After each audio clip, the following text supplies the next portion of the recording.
Hello friends, finance and trading channel में आपका स्वागत है। फ्रेंड्स, आज हम स्टॉक मार्केट के कुछ और इम्पोर्टेंट पॉइंट्स के बारे में बात करेंगे।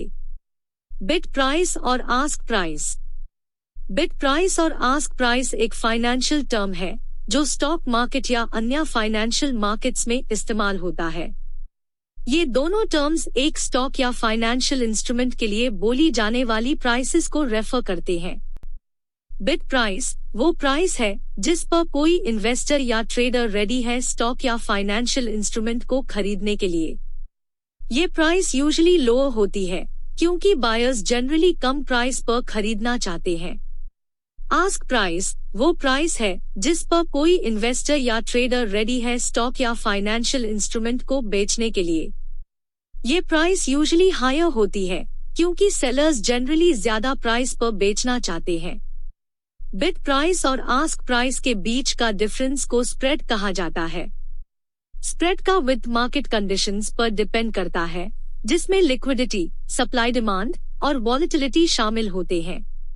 जब किसी ट्रेडर या इन्वेस्टर स्टॉक या फाइनेंशियल इंस्ट्रूमेंट खरीदना चाहता है तो वो बिड प्राइस पर ऑर्डर प्लेस करता है। जब किसी ट्रेडर या इन्वेस्टर स्टॉक या फाइनेंशियल इंस्ट्रूमेंट बेचना चाहता है तो वो आस्क प्राइस पर ऑर्डर प्लेस करता है। जब बिड प्राइस और आस्क प्राइस एक दूसरे से मैच होते हैं तभी ट्रेड एक्सिक्यूट होता है और स्टॉक या फाइनेंशियल इंस्ट्रूमेंट का ट्रांसफर होता है। कॉल और पुट ऑप्शन। कॉल और पुट ऑप्शन दो प्रकार के फाइनेंशियल डेरिवेटिव्स हैं जो शेयर मार्केट में इस्तेमाल होते हैं। ये ऑप्शंस किसी स्पेसिफिक समय या डेट तक एक एसेट जैसे कि स्टॉक्स, इंडेक्सेस, करेंसीज, कमोडिटीज को खरीदने या बेचने का अधिकार देते हैं, लेकिन मजबूरी नहीं रखते। कॉल ऑप्शन किसी इन्वेस्टर को एक स्पेसिफिक समय या डेट तक एक एसेट को एक फिक्स प्राइस पर खरीदने का अधिकार देता है। यानी अगर आप एक कॉल ऑप्शन खरीदते हैं तो आप उस एसेट को फ्यूचर में फिक्स प्राइस पर खरीदने का अधिकार रखते हैं।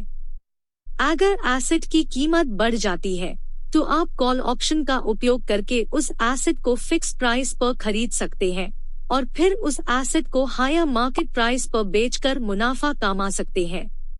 लेकिन अगर एसेट की कीमत कम हो जाती है तो आप कॉल ऑप्शन का उपयोग नहीं करते हैं और सिर्फ प्रीमियम खर्च कर देते हैं। पुट ऑप्शन किसी इन्वेस्टर को एक स्पेसिफिक समय या डेट तक एक एसेट को एक फिक्स प्राइस पर बेचने का अधिकार देता है। यानी अगर आप एक पुट ऑप्शन खरीदते हैं तो आप उस एसेट को फ्यूचर में फिक्स प्राइस पर बेचने का अधिकार रखते हैं। अगर एसेट की कीमत घट जाती है तो आप पुट ऑप्शन का उपयोग करके उस एसेट को फिक्स प्राइस पर बेच सकते हैं और फिर उस एसेट को लोअर मार्केट प्राइस पर खरीदकर मुनाफा कमा सकते हैं। लेकिन अगर एसेट की कीमत बढ़ जाती है तो आप पुट ऑप्शन का उपयोग नहीं करते हैं और सिर्फ प्रीमियम खर्च कर देते हैं। कॉल और पुट ऑप्शंस इन्वेस्टर्स के लिए रिस्क मैनेजमेंट और हेजिंग के लिए उपयोगी होते हैं। ये ऑप्शंस इन्वेस्टर्स को मौका देते हैं कि वो मार्केट के मूवमेंट से फायदा उठा सके, चाहे वो ऊपर हो या नीचे। लेकिन ऑप्शंस ट्रेडिंग कॉम्प्लेक्स होती है और इसमें हाई रिस्क भी होता है। इसलिए ऑप्शंस ट्रेडिंग के बारे में पूरी जानकारी प्राप्त करने के बाद ही इसमें व्यापार करना चाहिए। शेयर मार्केट में आस्क एंड क्लोज टर्म का क्या मतलब है? आस्क प्राइस एक शेयर मार्केट टर्म है जो उस समय के लिए दर्ज किया गया सेलिंग प्राइस होता है जिस पर ट्रेडर्स तैयार होते हैं अपने शेयर्स को बेचने के लिए। जब आप शेयर बाय करने की कोशिश करते हैं, आपको उस शेयर के लिए आस्क प्राइस देना होता है, यानी वे दाम जिस पर आपको शेयर खरीदने का मौका मिलेगा। क्लोज प्राइस एक शेयर मार्केट टर्म है जो एक व्यक्ति या एंटिटी द्वारा शेयर मार्केट सेशन या दिन के अंत में दर्ज किया गया एवरेज प्राइस होता है। जब मार्केट क्लोज होता है, यानी शेयर ट्रेडिंग का दिन समाप्त हो जाता है, तो उस समय के शेयर प्राइस को क्लोज प्राइस कहा जाता है। Close price market sentiment, supply और डिमांड के आधार पर टाई किया जाता है। ये दोनों टर्म्स शेयर मार्केट में बहुत महत्वपूर्ण है और ट्रेडर्स और इन्वेस्टर्स के लिए उपयोगी होते हैं शेयर प्राइसेस के समझने और समर्थन करने के लिए। शेयर मार्केट में मूविंग एवरेज का क्या मतलब है? शेयर मार्केट में मूविंग एवरेज एक प्रकार का टेक्निकल इंडिकेटर है जो पास्ट के शेयर प्राइसेस का एवरेज कैलकुलेट करता है।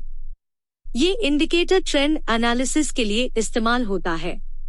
मूविंग एवरेज की कैलकुलेशन होती है जब हम एक स्पेसिफिक टाइम पीरियड के प्राइसेस का एवरेज निकालते हैं, जैसे 50 डेज, 100 डेज या 200 डेज। जब शेयर का करंट प्राइस इस मूविंग एवरेज से ऊपर या नीचे होता है तो ये ट्रेंड चेंज का इंडिकेशन देता है। ज्यादा टाइम पीरियड का moving average long term trends को आइडेंटिफाई करने में मदद करता है, जबकि कम टाइम पीरियड का moving average short term trends को हाईलाइट करने में उपयोगी होता है। तो फ्रेंड्स, वीडियो पसंद आया हो तो चैनल को लाइक, शेयर और सब्सक्राइब करना ना भूले और वीडियो की अगली नोटिफिकेशन के लिए बेल आइकन पर क्लिक जरूर करें। Thank you.